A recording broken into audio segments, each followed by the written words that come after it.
Está no ar o seu resumo de notícias do dia. Hoje foi publicada mais uma pesquisa de avaliação do governo Lula, encomendada pela Genial Quest.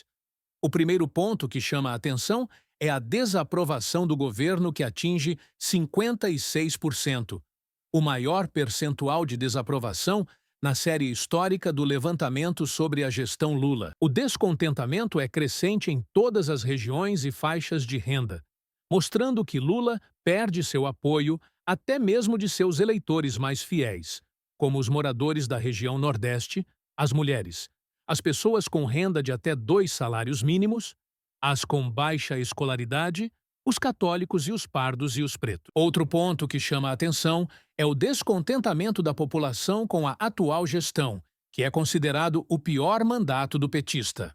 E ainda está sendo considerado um governo pior que o do seu antecessor, Jair Bolsonaro. Por isso, os participantes da pesquisa esperam que o governo Lula seja melhor nos próximos 2 anos. A pesquisa também traduz a insatisfação dos entrevistados quanto ao cumprimento das promessas de campanha por Lula. Assim como a maioria também não acredita nas intenções do presidente. Já com relação ao poder de compra, o sentimento é de que houve queda nesse quesito, se comparado ao ano anterior. Essa percepção está muito ligada à alta nos produtos alimentícios que vem impactando os orçamentos das famílias nos últimos meses. Para fechar a análise da pesquisa, destaco o ponto que gera maior preocupação da população: a violência. O ministro Luiz Fux, do Supremo Tribunal Federal, deu indicativos de que pode ser um contraponto aos votos do ministro Alexandre de Moraes durante o julgamento da tentativa de golpe na primeira turma. Isso não significa que Fux vai se opor a todos os entendimentos do ministro, mas é sinal de que ele pode discordar de forma pontual, não estando totalmente alinhado com a maioria dos colegas. Fux pediu vista ao processo da cabeleireira Débora Rodrigues dos Santos, que pichou "Perdeu, mané" na estátua do Tribunal à Justiça. Mas justiça não é algo que se sente, não é algo que se aprende, é algo que se sente. Os antigos já diziam que a justiça era aquele sentimento do juiz. A Carta de 7 Partidas dizia: os juízes devem ser homens sensíveis, saber direito se possível.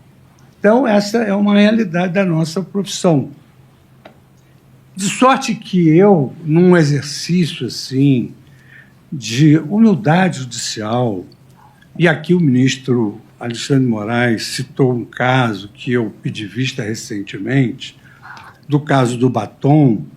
Eu tenho, e aqui eu falo para os integrantes da minha turma, que nós temos toda a liberdade e temos toda o respeito pela independência e opinião de todos os colegas, que eu vou fazer uma revisão dessa dosimetria.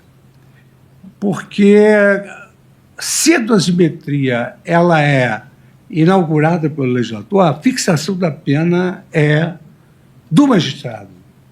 E o magistrado o faz à luz da sua sensibilidade, do seu sentimento em relação a cada caso concreto. E o ministro Alexandre, com o seu trabalho, ele explicitou a conduta de cada uma das pessoas. E eu confesso que, em determinadas ocasiões, eu me deparo com uma pena exacerbada. E foi por essa razão, ministro Alexandre, dando uma satisfação a Vossa Excelência, que eu pedi vista do caso, desse caso, que eu quero analisar o contexto em que essa senhora se encontrava. Eu quero analisar. Eu sei que Vossa Excelência tem a sua opinião, já exteriorizou. Nós julgamos sob violenta emoção após a verificação da tragédia do 8 de janeiro. Outro assunto que vem tomando os noticiários é o caso da espionagem brasileira a autoridades paraguaias. O planejamento da operação teria começado durante o governo de Jair Bolsonaro, mas contou com a autorização do atual diretor da agência brasileira, Luiz Fernando Correa, no governo de Lula. A operação realizou a invasão a computadores de autoridades paraguaias para a obtenção de informações sigilosas ligadas à negociação de tarifas da usina hidrelétrica binacional, alvo de disputa comercial entre Brasil e Paraguai.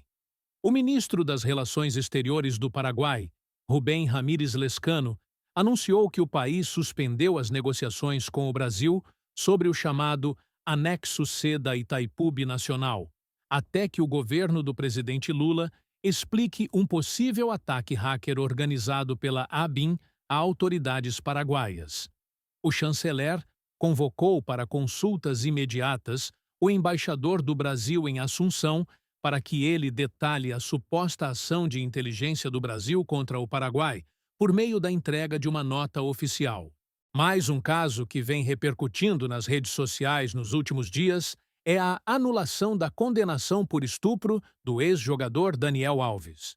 O atleta havia sido condenado a uma pena de prisão de 4 anos e 6 meses, além de uma fiança no valor de 1 milhão de euros, quando Daniel adquiriu sua liberdade provisória. Após os recursos de ambas as partes, o Tribunal da Catalunha decidiu por anular a decisão antes prolatada por motivos de insuficiência de provas e questões processuais. No dia de hoje, o Ministério Público Espanhol anunciou que irá recorrer desta última decisão. Seguiremos acompanhando esse caso.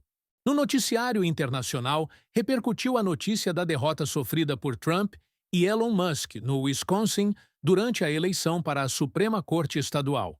A democrata Susan Crawford venceu a disputa, mesmo após os comícios e a distribuição de cheques realizadas por Musk.